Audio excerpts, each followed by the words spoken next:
2025. Dar es Salaam is burning. President Samia just stole an election with 98% of the vote. Opposition leaders caged on treason charges. Gen Z hits the streets. Tires ablaze, chants echoing. But here's where it gets dark. The Tanzanian army refuses to shoot their own people. So Samia makes a phone call.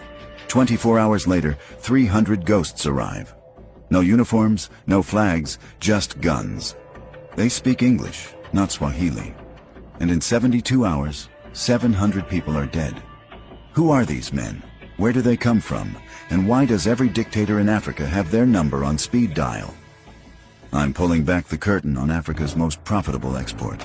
Not coffee, not oil, not minerals, human firepower. Over 20,000 battle-hardened soldiers shipped out of one country every single year.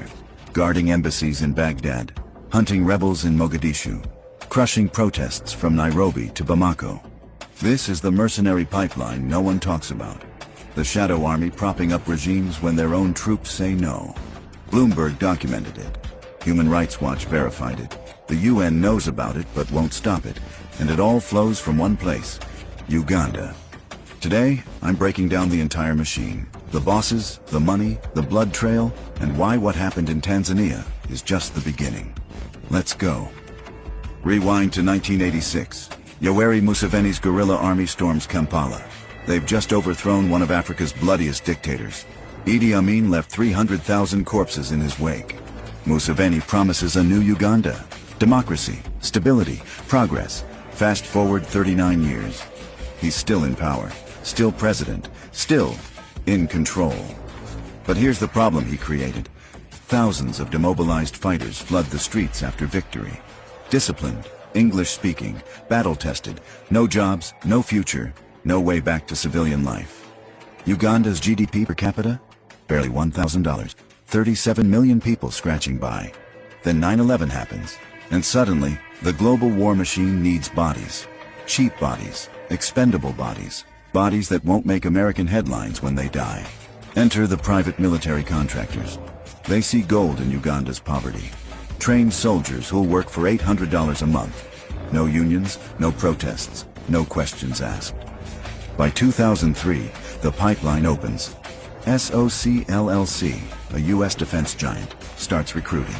Thousands of Ugandans shipped to Iraq's Green Zone. $813 million in Pentagon contracts by 2015.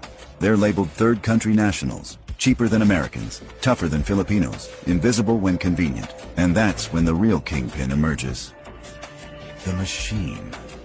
Saracen Uganda. If you've never heard the name, that's by design. Born in the early 2000s from South African Special Forces roots. Run by ex-apartheid operators who know how to move in shadows. On paper, a private security company. Guards banks, protects embassies, trains personnel. In reality, Uganda's mercenary export factory. The local arm operates out of Kampala. 3,000 guards deployed domestically, but thousands more shipped overseas. Now here's where it gets murky. The company's owned by South African parents, but the real power flows through Museveni's inner circle. Lieutenant General Salim Saleh, Museveni's brother, sand mining baron. He inks the procurement deals, controls the pipeline. And the heir apparent? General Muhoozi Kainerugaba, Museveni's son. Born 1974 in Tanzanian exile, Sandhurst trained, commander of the Special Forces by 2008. Now Chief of Defense Forces since March 2024. Muhoozi doesn't officially own Saracen. That'd be too obvious, too sloppy. But his Muhoozi project? A shadow network grooming him for succession, patriotic league rallies, Twitter tirades, and quiet control over who goes where. Bloomberg exposed the recruitment process in 2016. Interpol vets 1,000 applicants every single month. Ads blast across NTV. Guard Dubai, $2,000 per month. Ex-UPDF veterans cycle through 2-week crash courses, AK-47 refreshers, VIP protection tactics. Then they're shipped out. Somalia, Iraq, South Sudan, Afghanistan, wherever governments need plausible deniability. The remittances, $200 million yearly. More than coffee exports since 2009. Uganda's Ministry of Gender celebrates it. Critics call it human trafficking with a uniform. But the real question is, where do these men end up? And what do they actually do? Let's start in the Middle East. Iraq, 2003 to 2011. Peak deployment, 8,000 Ugandans. They guard embassy walls, escort convoys through Fallujah. When Blackwater massacres 17 civilians in Nisour Square in 2007. Leaked documents show Ugandans were in the mix. Accountability? Zero. Afghanistan echoes the same pattern. VIP shadows for NATO commanders. Anti-Taliban patrols until the 2021 pullout. Base pay? $800 a month. Hazard bonuses bump it to $2,000. Back home, that's a fortune. But Bloomberg investigations reveal the cost: beatings, unpaid wages, 120-hour work weeks, no legal recourse, no way home if you complain. Now let's move to Africa, because that's where the real blood gets spilled. Somalia. 6,000 unofficial mercenaries on top of official ATMIS peacekeepers. Saracen trains anti-Shabaab squads. Convoys gold shipments for UAE donors. When al-Shabaab ambushes intensify, Ugandans plug the gaps. Human Rights Watch documents the collateral damage. Villages razed, civilians caught in crossfire. South Sudan. 2013.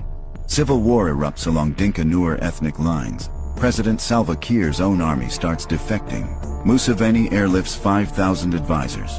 UPDF mercenary hybrids funneled through Saracen. Juba retaken. Oil fields secured. But ethnic massacres follow. 300,000 dead. The UN fingers Ugandans in rape camps, mass graves, systematic brutality. Equatorial Guinea, 2004. Dictator Obiang's regime fears a coup. His own security forces can't be trusted. Kampala recruiters ship 200 men for border operations. Dissidents hunted, throats slit. Deniability? Pristine. Central African Republic, 2018. President Touadera hires hybrid forces against Seleka rebels. Resource grabs masked as security operations. Diamond mines secured while villages burn. And then there's the DRC.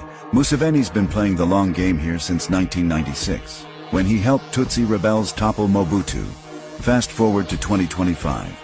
Muhuzi tweets, "Border secured," while Ituri stays occupied. Coltan mines hum under commercial veils. Al Jazeera investigations expose the shadow economy. Sand, charcoal, minerals, all flowing through Salim Saleh's Nile agro empire. Nigeria's bandit wars, Mozambique's gas fields, Mali's jihadist insurgency. Everywhere you look, Ugandan mercenaries fill the gaps, when official troops won't do the dirty work, when governments need foreign hands on the trigger. But nothing compares to what just happened in Tanzania. Let's go back to October 29th, 2025. Election day in Tanzania. President Samia Suluhu Hassan wins with 98% of the vote. Even by African standards, that's absurd.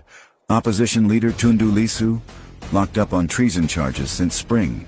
Chadema Youth Wing hits the streets. Tires burning, posters shredded, chants echoing.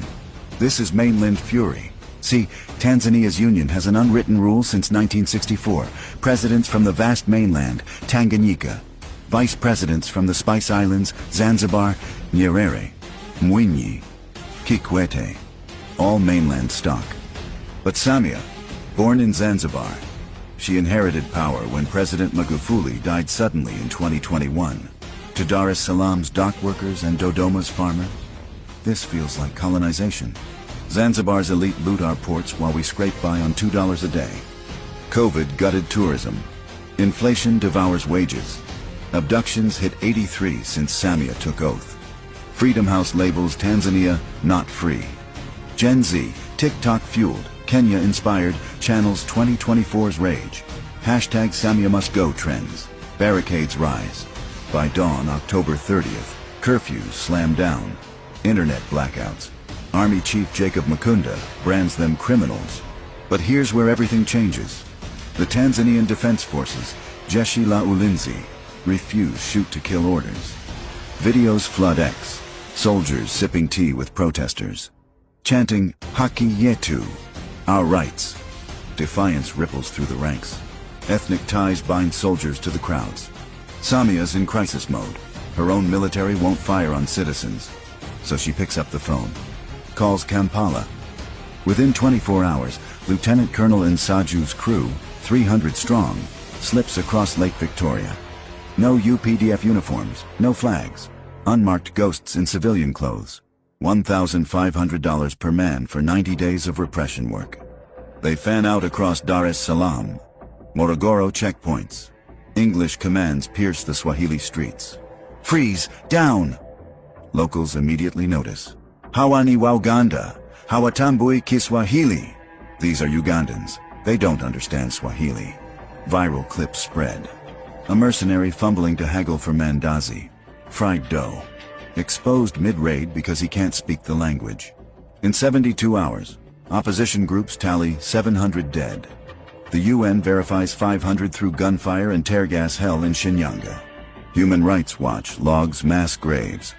Border chases spill into Kenya, killing innocent strays. Today, November 3rd, Samia's swearing-in ceremony. Not at State House, not with diplomatic glamour. At Dodoma's military base, barbed wire, snipers scanning rooftops, those English-speaking phantoms patrolling the perimeter. UN Secretary-General Guterres fumes publicly. SADC, the Southern African Development Community, stays silent. But the mainland's roar, it's just warming up. Because what happened in Tanzania isn't an anomaly. It's a playbook, the same playbook used in Kenya in 2024. The Kenya Parallel. June 25, 2024.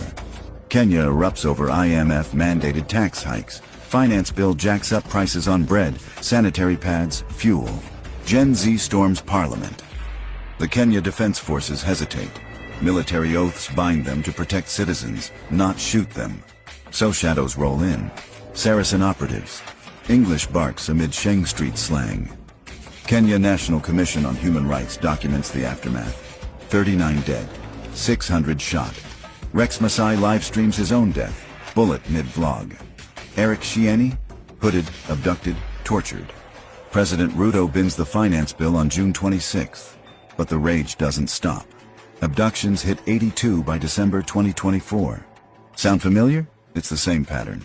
When national armies refuse brutal crackdowns, when soldiers risk mutiny over firing on citizens, presidents call Kampala. Uganda provides plausible deniability.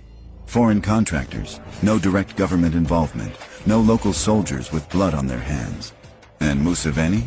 He gets paid, maintains influence, expands power, but there's a deeper layer here. This isn't just about Uganda's economy. It's about global proxy warfare. The United States outsources AFRICOM operations, Somalia drone strikes, Niger coup responses. All need boots that won't trigger congressional hearings. Russia mirrors this with Wagner Group, now rebranded Africa Corps, operating in 15 African nations, trading mercenary muscle for mineral access. China, Belt and Road. Initiative bodyguards, protecting billions in infrastructure investments. Every major power uses the same loophole. The private contractors aren't officially military, so they dodge international law. The 2008 Montreux document? Toothless. UN Mercenary Convention? Loopholes everywhere, and African lives become the currency. The systems cracks. But here's what the powers didn't count on.